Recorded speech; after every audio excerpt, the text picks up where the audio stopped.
విశ్రాంత జీవితం బాగుండాలని అందరూ కోరుకుంటారు. మా మంచిగా బతికిన వాళ్ళైతే మరీ ఎక్కువ కోరుకుంటారు.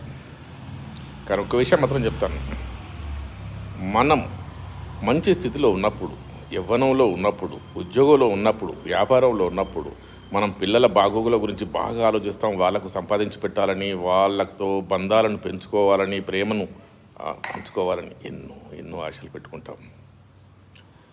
కానీ ఒక్క విషయాన్ని మాత్రం ఆ వయసులో మాత్రం, ఆ స్థితిలో మాత్రం, ఆ స్థాయిలో మాత్రం మర్చిపోతాం. ఏంటంటే వాళ్ళకంటూ ఒక స్థాయి వచ్చిన తర్వాత వాళ్ళు వాళ్ళ ఆలోచనలు, వాళ్ళ కుటుంబాలంటే వాళ్ళ పిల్లలతోటి అది అనుసంధానమైపోతుంది.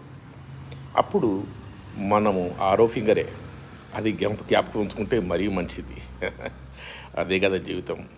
విశ్రాంత జీవితాన్ని జాగ్రత్తం చేసుకోండి.